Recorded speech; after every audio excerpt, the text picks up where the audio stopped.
Dando sequência aí na série Cuidados que você deve tomar ao comprar o seu imóvel, né? Vamos falar hoje de um tema bem interessante, né? Eu pretendo fazer aqui com vocês uma diferenciação entre dois institutos, como usamos no mundo jurídico, né? Que eu vou chamar aqui de pontos de atenção, né? Ficar uma linguagem mais fácil, né? Que é sobre... e aí eu pretendo fazer, né, uma diferenciação, né? Explicar um pouco, né, sem entrar em detalhes técnicos, mas explicar um pouco sobre o que é a principal diferença entre esses dois pontos e retomar, né, afirmar aquele cuidado que você deve ter ao comprar o seu imóvel, né? Então são eles, né? Eu pretendo colocar aqui a diferença entre a hipoteca, que foi falado em vídeo anterior, né? Dê uma olhada aí, se você não assistiu, veja lá. Eu falei sobre hipoteca e a alienação fiduciária, né? Que é, assim, em termos práticos, né, são institutos bem parecidos. O resultado para você que está comprando um imóvel é praticamente o mesmo, né? E para o devedor também, aquele que pegou o dinheiro, né, e deu bem em garantia, também é praticamente o mesmo, mas tem um detalhezinho que traz muitas, digamos assim, traz muitas consequências práticas para esses dois tipos de negócio jurídico aí, tá?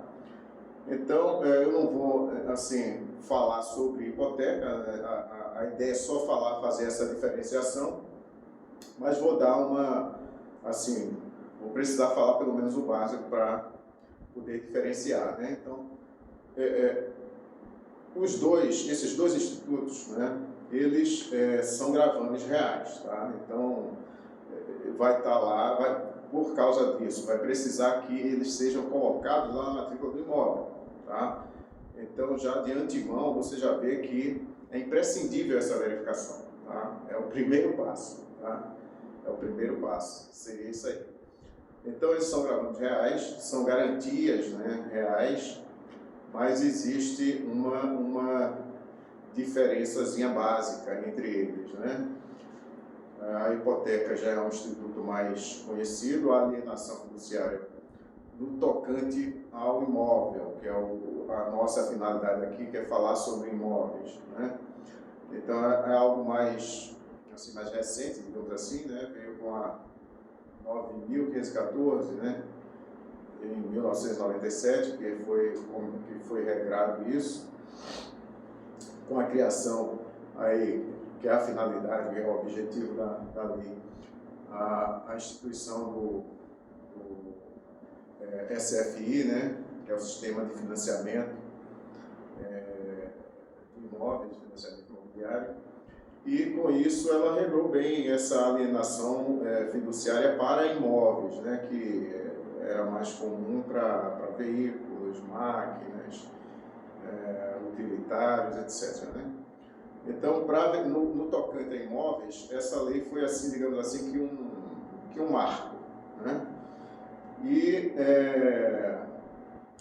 tem a finalidade de facilitar um pouco, né? Mas traz uma diferença muito, assim, uma diferença muito básica em relação à hipoteca, porque lá na hipoteca, como nós dissemos, é um gravame que vai para a matrícula do imóvel, vai estar lá constando a matrícula do imóvel. No entanto, a propriedade continua com você, ou seja, com aquele tomador do crédito, aquela pessoa que pegou o dinheiro, né? E quando você for lá verificar na matrícula do imóvel, vai estar lá. Ele é o proprietário, no entanto, vai estar lá o gravame da hipoteca, dizendo que aquele imóvel está hipotecado, né? Pode ser uma ou mais hipotecas, né? E no caso da alienação fiduciária, ela tem um ponto assim, de diferenciação bem sui generis, ou seja, ela, na verdade, ela vai transferir a propriedade para aquele que está emprestando dinheiro. Ou seja, se você pega o dinheiro em uma instituição financeira, como um banco, o banco passa a ser o proprietário, tá? Então, a alienação fiduciária, ela transfere essa propriedade, né? E com isso vai junto a posse indireta, né? Para essa instituição financeira, tá? E você fica com o quê? Você fica com a posse direta, ou seja, você fica no imóvel, vai poder usar, vai poder morar no imóvel. No entanto, a propriedade já não é mais sua, né? Tornará a ser no momento em que você saldar essa dívida. Você pagou a dívida, então vai receber a baixa, na verdade, uma declaração de quitação que, com isso, você vai no cartório de registro de imóveis e você poderá fazer, como se diz, né? Fazer a baixa desse gravame, né? Ou seja, vai fazer lá um registro, né, em que a propriedade vai voltar para aquele que tomou o crédito, né? Isso veio com essa lei que eu falei, né, a lei do SFI,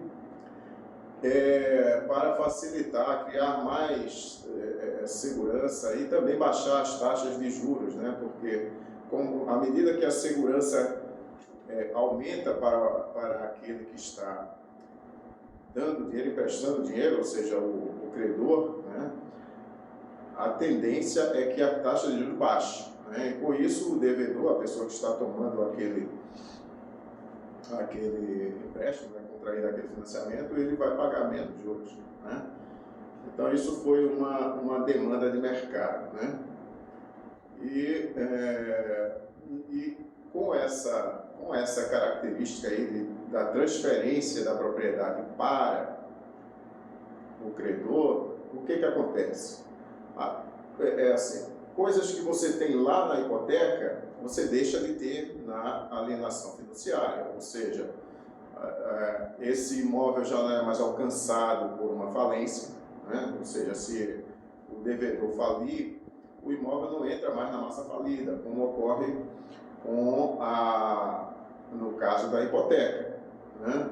Esse imóvel não pode ser mais dado em garantia pelo devedor, porque já não está mais no universo dele, não está mais na propriedade dele, tá? Uma vez que ele só tem a posse direta do imóvel, né? Ele pertence, até que seja saldada a dívida, friso mais uma vez, ele vai estar pertencendo à instituição financeira, desculpa, né?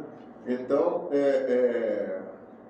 e como esse imóvel entra na esfera da propriedade, né, da instituição financeira, esse banco, né, vamos chamar de banco, esse banco, ele poderá levar a leilão o imóvel, caso a dívida não seja inadimplida, não seja paga, poderá levar de maneira bem mais rápida, né? Ao contrário da hipoteca, que ele vai ter que ajuizar a ação, vai ter que pedir para que isso vá a leilão, e isso vai ser de forma judicial.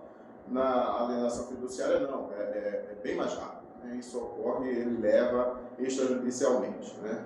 Então, se vocês já observaram em sites de leilão, você tem leilão judicial, tem leilão extrajudicial, né? Então, um decorre de hipoteca, o outro decorre de alienação fiduciária, basicamente isso, tá? Então, é isso. Agora, qual o risco que você tem, né? De princípio, esse imóvel não poderá ser vendido pelo devedor. Se você está comprando um imóvel a um terceiro, vamos supor, João vai comprar um imóvel a Paulo, e esse imóvel de Paulo está alienado fiduciariamente a um banco, onde ele tomou um empréstimo, né? Então, lá na matrícula já aparece o nome do banco como proprietário, não é mais o Paulo, tá? Já é o nome do banco. Então, o que ocorre? O Paulo não vai poder vender esse imóvel, né? problema é que quando isso ocorre de maneira assim irregular. O que a gente chama de venda irregular? Quando a venda não é feita seguindo esses trâmites que devem ser seguidos. É feita por recibo, né?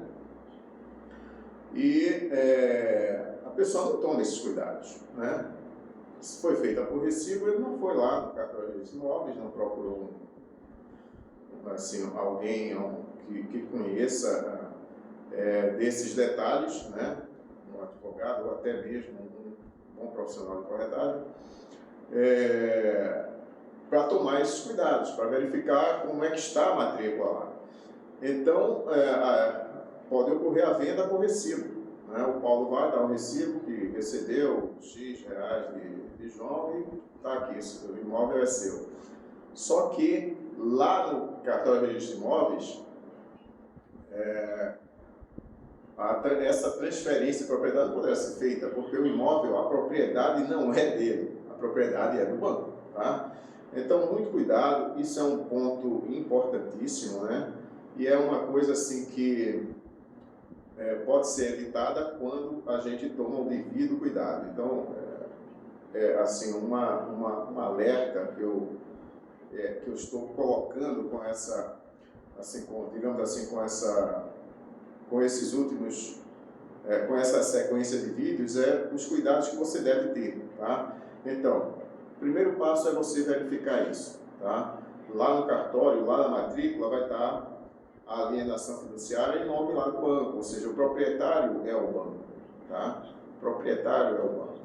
E aquilo ali, só depois da dívida paga, que aquilo vai ser resolvido, a propriedade vai voltar para o devedor, né? O tomador do crédito, né? Então, isso é um ponto importantíssimo, tá? É um ponto importantíssimo. No caso, se você vier a comprar um imóvel no recibo sem tomar esses cuidados, você corre um risco ainda, eu diria assim, muito mais, mais crítico que aquele no caso da hipoteca, né? A hipoteca você ainda pode até assim, você pode ainda ter tempo para resolver, né? A hipoteca é feita de forma mais lenta, tem que entrar com ajuizar a ação, né? E aquilo é um processo um pouco mais lento. O da alienação fiduciária não, é um processo rápido, é extrajudicial, né? E você não terá o que você argumentar, tá? Então isso é um ponto de observação, um ponto de cuidado assim primordial que eu estava querendo colocar aqui, né? Para você tomar esse cuidado no momento que você decidir comprar um imóvel, tá? Então, essas garantias reais, elas são elas exigem muita atenção de quem está comprando o imóvel, tá? Como eu falei, tanto a alienação quanto a hipoteca, elas precisam estar lá na matrícula do imóvel. Nenhuma garantia vai ter o respaldo da erga omnes, né, se ela não for registrada lá no cartório de registro de imóveis, tá? Para você, o comprador, cabe verificar o que existe lá, né, qual a real situação daquele imóvel que você pretende comprar, tá? Então, esse é o primeiro e eu diria assim que o mais importante passo, né? Então, é isso. Era essa diferenciação aí que eu gostaria de colocar, né? Um ponto ainda assim que eu posso colocar para vocês, né? É que no caso desse imóvel aí, né, a alienação fiduciária ela é tão assim, ela é tão importante que nem mesmo as dívidas que o devedor possa ter, né, que lá na hipoteca iriam ser iriam ter prevalência sobre a hipoteca, que seria dívidas trabalhistas, dívidas tributárias. Aqui na alienação isso não ocorre, né? Já em decorrência dessa mudança de domínio. Né? Então aqui não ocorre, tá? Não é alcançado por massa falida, ou seja, se o devedor falir, esse domínio fica com o banco, né? Se ele tiver dívida trabalhista, o banco também não sofre a perda desse imóvel em função dessas dívidas, né? Esse imóvel não pode ser gravado pelo devedor, né? Então é um ponto de grande atenção, tá? É basicamente isso, tá? Então muito cuidado com esses gravames de garantia real aí que o imóvel que você pretende comprar possa ter, tá bom? Então é isso que eu gostaria de colocar. Espero que eu tenha contribuído aí mais uma vez com o seu conhecimento, né? E um abraço e até a próxima.